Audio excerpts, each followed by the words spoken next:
Pela graça e misericórdia do nosso Deus, estamos de novo juntos para mais uma mensagem dele ao nosso coração. Quero nessa mensagem, mais uma vez, falar sobre a prisão de Satanás. Nós estamos aprendendo algumas lições aqui no Apocalipse. E ficou uma curiosidade na mensagem anterior que eu gostaria muito de dividir com você. Para isso nós vamos usarmos a Bíblia, sempre a Bíblia, como base dos nossos questionamentos, das nossas perguntas e respostas. Nós estamos usando muito o livro do Apocalipse nessas últimas mensagens porque se trata de assunto escatológico, de coisas que acontecerão no fim dos tempos. Para se entender o que é o Apocalipse, precisamos entendermos o que é o livro do Apocalipse. O livro do Apocalipse é uma carta escrita por João, o servo do Senhor Jesus, e é chamado também de a revelação de Jesus, o último livro a ser escrito na Bíblia Sagrada, pelo último apóstolo João, aquele que viveu até a volta de Jesus, como ele havia prometido, que João não morreria até que ele voltasse. Não houve uma compreensão total dos discípulos, ignoraram naquele momento, mas, na verdade, João permaneceu vivo, até que Jesus voltou em espírito, revelou-se a ele e, abrindo, por assim dizer, a sua boca, ele disse para João tudo que iria acontecer no final dos tempos, no fim do mundo. O Apocalipse trata desses assuntos escatológicos, dessas notícias do fim do mundo. Para entendermos melhor, eu gostaria de dividir contigo a leitura de alguns textos em Apocalipse. Apocalipse capítulo 1 vai dizer para nós o que é realmente o Apocalipse. Diz o seguinte: revelação de Jesus Cristo, a qual Deus lhe deu para mostrar aos seus servos as coisas que brevemente devem acontecer. E pelo seu anjo as enviou e as notificou a João, seu servo, o qual testificou da palavra de Deus e do testemunho de Jesus Cristo e de tudo o que tem visto. Bem-aventurado aquele que lê e os que ouvem as palavras dessa profecia e guardam as coisas que nela estão escritas, porque o tempo está próximo. Está falando de um tempo próximo. Que tempo próximo é este? Do fim dos tempos. Então João foi o servo que Deus usou para revelar para nós as coisas que brevemente devem acontecer. Continuando lendo o capítulo 1, capítulo 2 e capítulo 3 de Apocalipse, você vai ver a interação de João com Jesus, a explicação de Jesus com João. Você vai ver João vendo Jesus, um Jesus glorificado, exaltado e falando diretamente com ele. Você vai chegar no capítulo 3, ele termina as 3 cartas, ou seja, as 7 cartas escritas às 7 igrejas do Apocalipse. E chega no capítulo 4, finalmente, João fala que naquele período da história a igreja será arrebatada. Na visão de João, ali acontecerá o arrebatamento da igreja. Quero ler para você o capítulo 4, versículo 1 do Apocalipse. Diz o seguinte: depois dessas coisas, ele está se referindo às coisas que ele viu escreveu nos capítulos 1, 2 e 3. E o capítulo 4, verso 1, ele diz: depois dessas coisas olhei, e eis que estava no céu, e eis que estava no céu uma voz. Eu vou repetir a leitura. Depois dessas coisas olhei, e eis que estava uma porta aberta no céu. E a primeira voz que, como de trombeta, ouvira falar comigo, disse: sobe aqui, e mostrar-te-ei as coisas que depois destas devem acontecer. Depois destas que ele havia visto nos capítulos 1, 2 e 3. Agora, aqui acontece o arrebatamento da igreja e acontecerá uma série de julgamentos sobre a face da terra, inclusive a prisão de Satanás, da besta, do falso profeta e dos ímpios que não receberam e conheceram Jesus como Senhor e Salvador. O capítulo 20 de Apocalipse, nós temos uma curiosidade que nós estudamos na mensagem anterior e eu gostaria de dividir com o querido irmão e o amigo o que João viu e escreveu para nós. Capítulo 20, versículo 1 e 2, nós já lemos aqui, mas quero repetir só para chegarmos aqui a uma conclusão. Ele disse, e vi, você vai ler no Apocalipse essa expressão sempre repetidamente, e vi, porque ele estava vendo numa visão, como que num telão, como que o trailer de um filme que será exibido daqui a pouco, e você está vendo os anúncios de todo o conteúdo desse filme.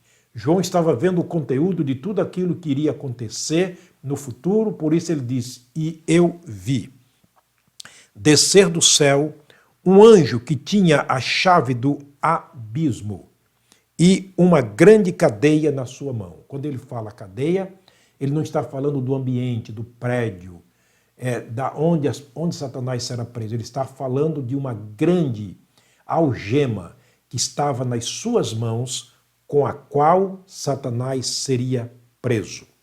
O anjo desce do céu com a grande cadeia na mão e com a chave do abismo, quer dizer, do inferno.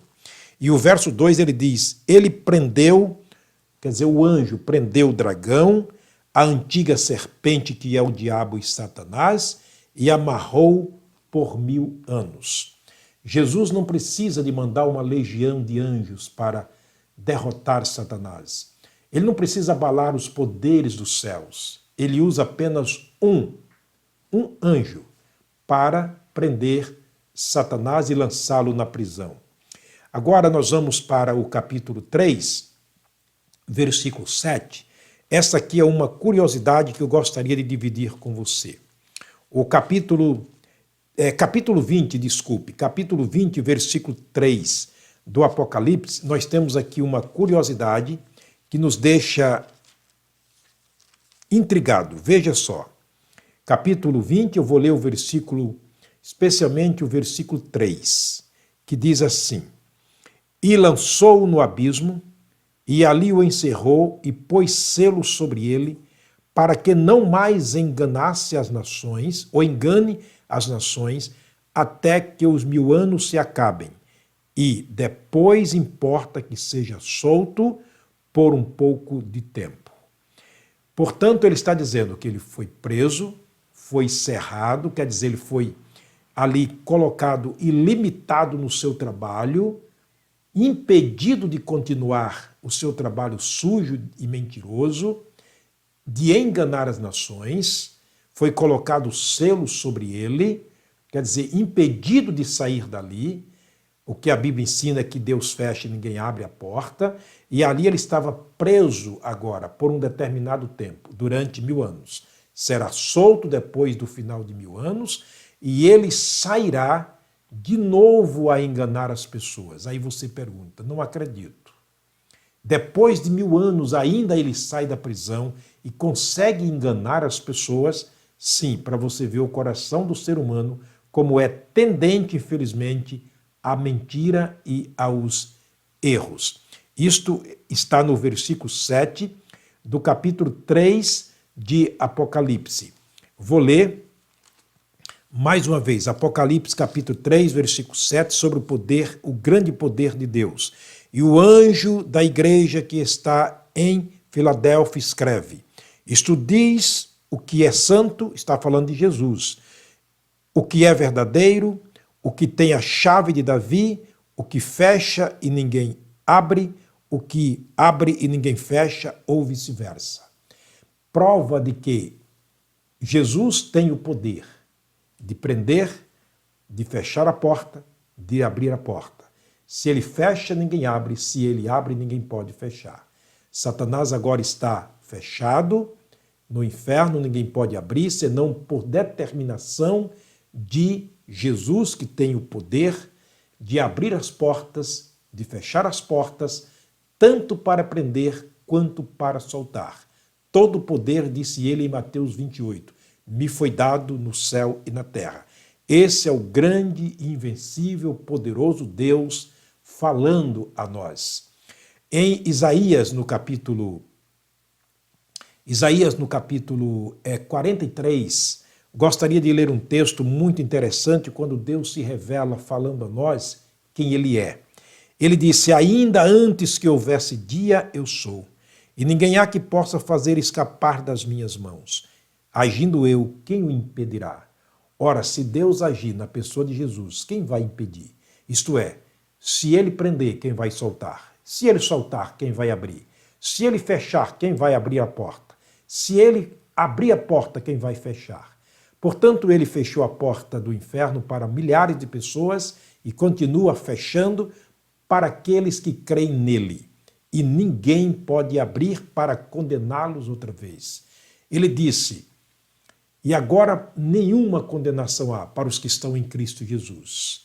Portanto, Jesus é o que liberta, Jesus é o que salva, Jesus é o que solta e ninguém pode prendê-lo de novo. Voltando para Apocalipse capítulo 20, gostaria de mais uma vez dividir com o querido irmão e amigo uma leitura interessante aqui do capítulo 20 de Apocalipse. Vejamos o que nos diz aqui a palavra do Senhor. Capítulo 20, versículo 7, versículo 8, ele vai dizer o seguinte: e acabando-se os 1000 anos, lembrando que Satanás está preso durante 1000 anos, acabando-se os 1000 anos, Satanás será solto. Isso prova que será no futuro. Será solto da sua prisão. O versículo 8 ele diz: e sairá a enganar as nações que estão sobre os 4 cantos da terra, Gog e Magog, cujo número é como a areia do mar, para as ajuntar à batalha. Talvez neste momento você possa parar e pensar: espera aqui, Satanás foi preso durante 1000 anos. Durante 1000 anos Jesus reinou aqui, se apresentou como o Salvador do mundo, o Senhor da glória, o Filho de Deus. Eles viram a prisão de Satanás, sabe da culpabilidade de Satanás por ter enganado tanta gente. Jesus agora vem e diz para eles a verdade como ela é. Satanás está preso, agora ele sai da prisão depois de 1000 anos e ele consegue ainda enganar as pessoas. Mais uma vez, meu querido, o nosso coração, ele é enganoso. É o que disse o profeta Isaías, aliás, o profeta Jeremias. O nosso coração é perverso, ninguém o conhece, ele é tendente ao erro, ele é tendente às mentiras, às falcatruas. Satanás, preso durante 1000 anos, ainda sai dali e consegue enganar uma multidão que é como a areia que está na praia do mar, diz a palavra de Deus. Qual é a finalidade de Satanás? Enganar as nações e ajuntar esse povo. Com que finalidade ele faz isto? O versículo 9 vai explicar sobre isso. Capítulo 9 do versículo 20. E subirão sobre a largura da terra e cercarão o arraial dos santos e a cidade santa. Ele vem contra tudo aquilo que é certo, tudo aquilo que é verdadeiro, tudo aquilo que é puro, tudo aquilo que é bom, tudo aquilo que é edificante, tudo aquilo que é princípio. Satanás está procurando destruir. Ele se levantará contra Jesus, contra a cidade santa, quer dizer, Jerusalém, contra Israel, contra o povo de Deus. Não é à toa a luta que Satanás tem travado contra a nação de Deus, contra os princípios de Deus, contra o povo de Deus. Ele é o arqui-inimigo do povo de Deus. Começando por Deus, ele terminará com o povo de Deus. Porém, o versículo 9, a parte B do verso, vai mostrar que Satanás será destruído. A Bíblia diz aqui no versículo 9, a parte B do verso: e de Deus saiu fogo, ou desceu fogo do céu e os devorou. E o versículo 10 diz: e o diabo que os enganava foi lançado no lago de fogo e enxofre, onde está a besta e o falso profeta, e de dia e de noite serão atormentados para todo sempre. O fim de Satanás chegou. Depois de tantas investidas, depois de tanto engano, mas o prejuízo foi muito grande, porque milhares são aqueles que irão com ele para essa prisão. A Bíblia diz que subiu a largura da terra uma multidão que fora enganada por ele mais uma vez para lutar contra Deus, contra os seus princípios, contra as coisas fundamentais que Deus criou para nós. Mas graças a Deus que nos dá a vitória por nosso Senhor e Salvador Jesus Cristo. Este é o fim de Satanás. Nós continuaremos ainda nesta mensagem, na segunda parte, mostrando por que tudo isso vai acontecer. Qual a razão de tudo isso acontecendo? Eu te aguardo na próxima mensagem, na segunda parte dessa mensagem, se Deus nos permitir. O Senhor te abençoe. Eu quero terminar orando. Pai, muito obrigado pela grande, implacável e completa vitória que nós temos na pessoa de nosso amado e Salvador Jesus Cristo. Ó Deus, muito obrigado, porque muito embora sendo grandes os males deste mundo, a tua graça, a tua misericórdia, o teu favor sempre se mostram muito maior. Onde o mal cresceu, a tua graça, Senhor, cresceu muito mais. Nós agradecemos por tudo, agradecemos pelas pessoas que nos assistem, pedimos pelas suas famílias, guarda-nos de todo mal, no nome de Jesus. Amém. Até a próxima mensagem, se o Pai do Céu nos permitir.